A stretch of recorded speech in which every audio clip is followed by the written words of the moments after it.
¿Puede un día cambiar el destino del mundo? Imaginen la escena: 156.000 jóvenes, la mayoría de ellos sin haber cumplido los 20 años, avanzando hacia una costa que nunca han visto, en barcos que se balancean violentamente, sabiendo que muchos de ellos morirán en las próximas horas. El 6 de junio de 1944, conocido como el Día D, no fue solo una batalla.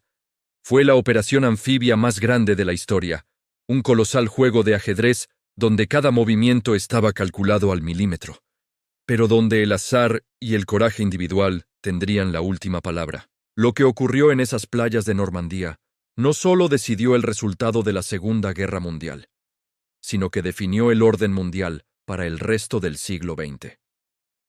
Pero detrás de la historia oficial de héroes y estrategias perfectas, se esconde una verdad mucho más humana y caótica, llena de errores, casualidades y actos de valor que superan cualquier ficción. Bienvenidos a Historias Inmortales. Hoy viajamos a la Francia ocupada, a las playas con nombre en código Omaha, Utah, Gold, Juno y Sword, para presenciar el día que quebró la espina dorsal del Tercer Reich. Hoy exploraremos la Puerta del Infierno, el desembarco de Normandía y los héroes que no eligieron serlo. Para entender la magnitud de lo que se jugaba en Normandía, debemos retroceder a 1942. Europa Occidental llevaba 4 años bajo la bota nazi.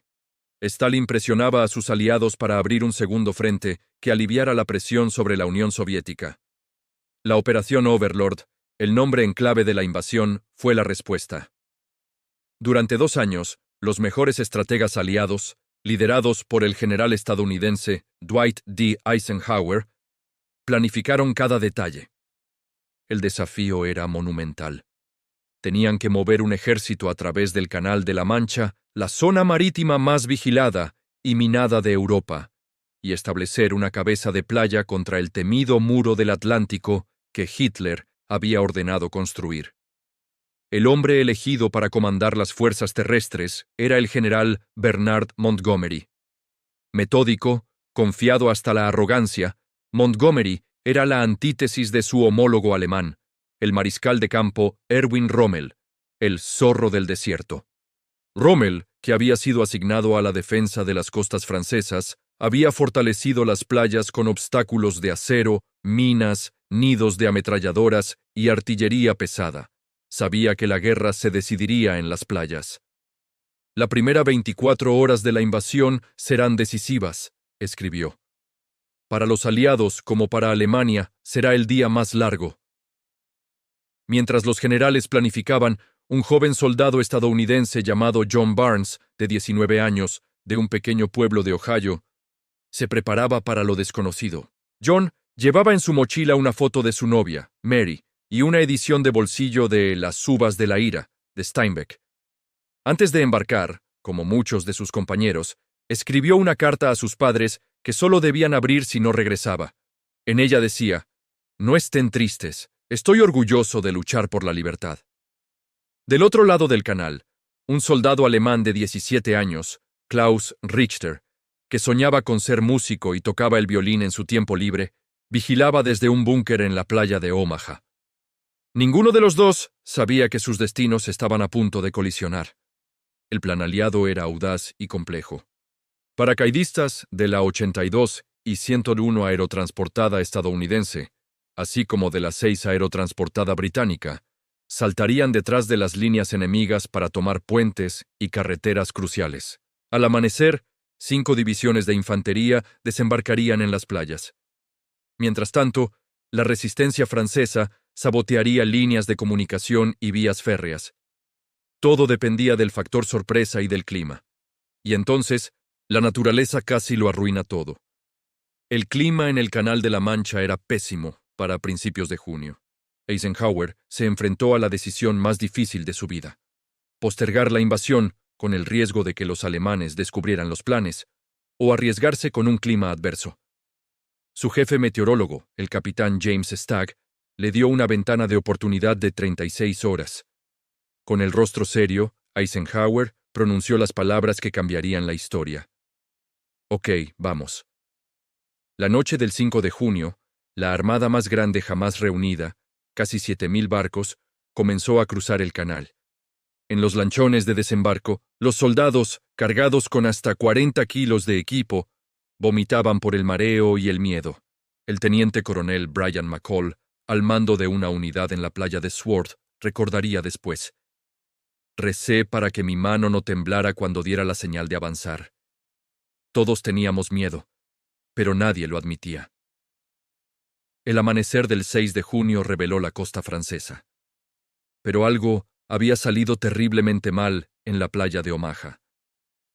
Los bombardeos aéreos y navales previos al desembarco habían fallado en destruir las defensas alemanas. Las lanchas de desembarco se encontraron con una lluvia de acero. Los soldados estadounidenses saltaban a aguas profundas y se hundían bajo el peso de su equipo. Fue en este caos donde surgieron actos de valor que desafían la comprensión. El brigadier general Theodore Roosevelt Jr., hijo del expresidente, desembarcó con la primera oleada en Utah Beach. A sus 56 años, cojeaba por su artritis y llevaba un bastón. Al darse cuenta de que habían desembarcado en el lugar equivocado, tomó una de las decisiones más cruciales del día. «Empezaremos la guerra desde aquí mismo», declaró. Su liderazgo calmado en medio del infierno inspiró a sus hombres a avanzar. Mientras tanto, en Point du Hoc, los Rangers estadounidenses escalaron acantilados de 30 metros bajo fuego enemigo para destruir cañones que amenazaban las playas. Cuando llegaron a la cima, descubrieron que los cañones habían sido reemplazados por postes de telégrafo, una artimaña alemana. Los encontrarían más adelante tierra adentro y los destruirían. Y aquí llegamos al giro inesperado, la revelación que cambia nuestra comprensión del día D.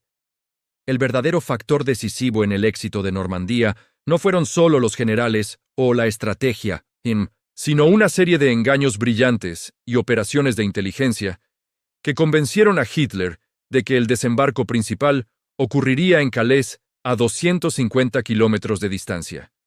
La Operación Fortitude, dirigida por el Comité 20 británico, fue quizás la operación de desinformación más exitosa de la historia. Los aliados crearon un ejército fantasma completo, el primer grupo estadounidense de ejércitos, FUSAG, comandado por el temido general George Patton. Usaron tanques inflables, transmisiones de radio falsas y hasta enviaron mensajes codificados que sabían que los alemanes interceptarían.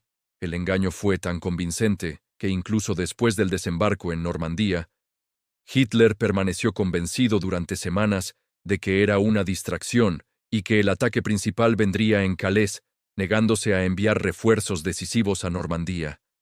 Mientras los jóvenes soldados luchaban y morían en las playas, su destino ya había sido sellado en las salas de inteligencia de Londres por espías y estrategas anónimos. Al caer la tarde del 6 de junio, los aliados habían establecido una precaria cabeza de playa.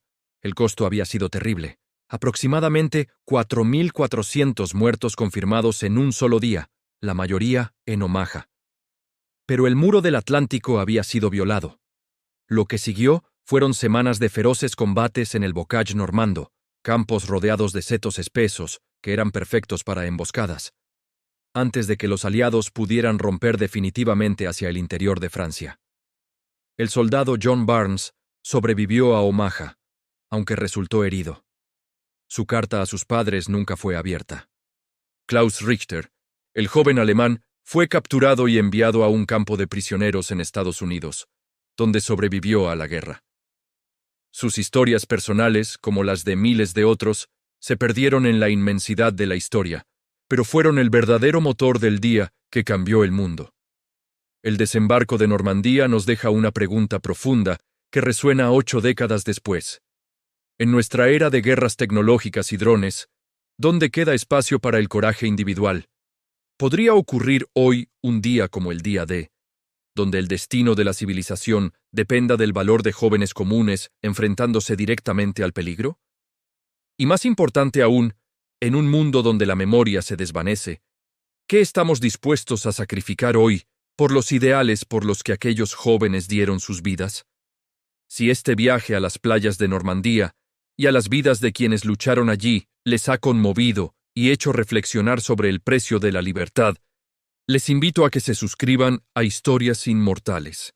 Activen la campanita para no perderse nuestros próximos documentales sobre los momentos que han definido nuestro mundo. Y déjenme saber en los comentarios, ¿creen que nuestra generación tendría el mismo coraje para enfrentar un desafío existencial como el que enfrentaron aquellos jóvenes en 1944? Hasta la próxima, cuídense mucho.